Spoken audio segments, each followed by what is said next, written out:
BYD just released an update which is fantastic. It makes a great car even greater, if you ask me. Basically, as far as I can see, the Atto 3 is pretty close to flawless. And it works great, drives really well, has nice brakes, it's very comfortable, really good power, etc. So you get the idea. It's just a good car. But this update really has just improved a few things. So they're delivering it wirelessly over the air, which is really nice to see. Gone are the days when we had to go into a dealership for an update, which was a huge drain of people's time, I think. BYD says it's going to bring better range estimation, along with other improvements and optimizations, which we will get into in a minute. One of them is improved charging speed, which is pretty nice to see because it was already doing better than expected in the Atto 3. That's amazing that they can just do that and just send that to your car for free without you doing anything. Welcome back to the channel. I'm Ben Alexander. Thank you for being here. Thank you to all of you that are commenting and chipping in with your thoughts and starting conversations. I really like that. And thank you to those that have subscribed. Make sure you stick around till the end and please let me know your thoughts in the comments at the end. So it's really great to start conversations there for a couple of reasons. And I see all sorts of really nice comments bouncing around between people. And I really do think that I've started to see a sort of community vibe in the comments in my channel, which is really nice. I'm seeing familiar names in the comments too. Thank you very much to Ron for joining on YouTube membership yesterday. It really means the world to me, so thank you very much, Ron. Also, Alice, if you're watching, please let me know how you're finding the new Tesla. Let's carry on. You might want to pause it and grab a drink quickly because there's a few numbers in this video and it's very interesting stuff. The Atto 3 now receives a dynamic range estimation function. So this is in addition to the existing estimation based on NEDC testing to reflect real-time range based on the use of your car. This different range estimation function can be toggled in the Atto 3's vehicle settings. They have also basically turned up the speed of the charging, which is really, really good. So when it's plugged in, when it's in the high power part of the charge, it will do that for longer before it slows down, which is really, really awesome. The BYD has what they call a flat charging curve, which sounds like a really crappy dad joke. But I'll pop a picture here for you. Basically, you can see that it starts off fast and steps down to a slower speed at a certain point. It will basically do this at a later stage now, so it will stay at a good speed and then just step down a bit later. They have also improved the DC charging gun locking communication. So basically when you plug the car in and it first does its little handshake with the car charger and the car, it's now apparently better at that. Not that I've ever heard anyone complain, but apparently they've improved it. And also they've improved the capability of the wireless charging function.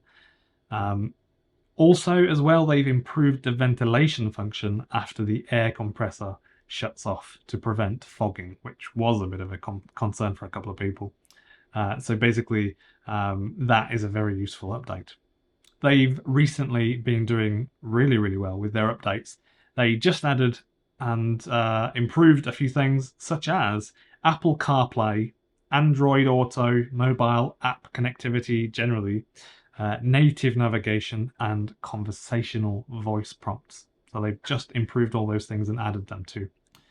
The Atto 3 is currently priced at $48,011 Australian dollars before on-road costs for the standard range one, and then $51,011 before on-road costs for the extended range version. You'll still get the $6,000 Queensland rebate, so go and grab one sooner rather than later because the rebate will run out at some point soon. There is only enough money to offer a rebate for 7,000 to 8,000 vehicles, which is great, but great that it's there. But in the first 6 months of this year, we sold 8,683 electric vehicles here in Queensland. So it won't last that long. So make sure you're tweeting, maybe emailing politicians, do whatever you can to encourage them to offer more money for longer. Really try and push if you've got some sort of sway and you can do something about that. Maybe we should start a petition here in Brisbane. Not really sure. What do you think about that? Maybe I should put it in the comments and let me know. Basically, we put out 40% more carbon emissions here in Australia than the US, which is pretty tragic. My first car when I was younger, so probably coming on 20 years or something. When I was younger, my first car was a 1.1 litre 4-cylinder Peugeot. And I saw a young chap the other day whose first car here in Brisbane was a 300 kilowatt Ford, some sort of Ford wagon with a straight six Barra engine in it. So it's hardly great to be breathing the stuff in from that. There's huge amounts of stuff in these fumes, like quite a big list, a lot of studies. We kind of know now for sure that this stuff causes illnesses such as cancer. We really do need to try and push and get away from that stuff, especially here in Australia, when we have so much radiant energy beaming down from the sun every single day. So the electricity required to refine 1 litre of petrol is enough to drive an electric car 150 kilometres. It's a complex issue, so I won't get into it unless you really want me to. Let me know in the comments if you're interested. If I get a few comments on that, I will. Another way to put it, an oil refinery in the UK uses the same amount of power as the entire city of Bristol or Manchester. That's how much power they're using, and there are multiple oil refineries in the UK. So let's get away from the old Victorian tech, move on to modern tech. That was just a brief rant. Sales in the second half of the year will be pretty crazy for BYD too, because of the new BYD Dolphin, which is a lot cheaper than the Atto 3, something like $9,000 or so. And the new BYD Seal, when that comes in literally just a few weeks' time, with its 82 kilowatt hour battery, and that will be around $59,000 or so, and then on-road costs on top, minus any rebates. So we're all just guessing at the price at this point, but we kind of have an idea because of the price in other countries, and looking at the spec sheet as well. So as I said recently, BYD will bring 4 new EVs to Australia over the next 10 to 12 months from now. So starting with the BYD Seal next month, roughly, they did say that they brought that forward to August because of the huge demand, but they haven't told me a date yet. Like the Dolphin, I'll go to the launch event and cover that for you. Is there anything that you'd like me to show you when I'm there at the event? Let me know in the comments. Interestingly, when we look at the numbers of vehicles sold in Australia in the first 6 months of this year, Tesla sold 11,575 Model 3 vehicles. BYD sold 6,196 Atto 3s, which is not far off really. That's actual competition for Tesla, which is nice to see. So we'll get to this in a minute, but that I think is part of the reason why Tesla just dropped their prices a few $1,000s. BYD is the second largest EV brand in terms of sales in Australia at the moment, right now. And the BYD Dolphin will start to arrive with customers in the 4th quarter of this year. And the Seal, the BYD Seal, will be in Australia in the hands of customers at the end of the 4th quarter. So they will really change the numbers. And when asked about the release date for the BYD Seal, EV Direct boss Luke Todd said they don't actually have a date yet, but it is said to be in August. This was from Luke Todd. He said it should be in August. And I'm just being honest, the last launch event was basically a massive party, and I ended up waking up at 3 AM vomiting up Cheetos for some reason. They were covered in about an inch of sugar, so that wasn't great. But then I did also have 2 glasses of wine. That also wasn't great, so it's probably a bad idea. I was thinking to do maybe another live stream or some sort of video when I'm there. If you want me to do that, let me know, or just chuck me some ideas in the comments. Happy to film some stuff, of course, when I'm there. As well as the BYD Dolphin and the Seal, there's going to be the BYD Ute, which is confirmed, and some pictures and videos have been leaked about that. And also a more premium version SUV, so kind of like the Atto 3, but bigger and more swanky. Quite possibly, I would imagine the BYD Tang. I'm not too sure. But despite having a silly name, the BYD Tang is actually just really fancy inside. I'll put a picture up here.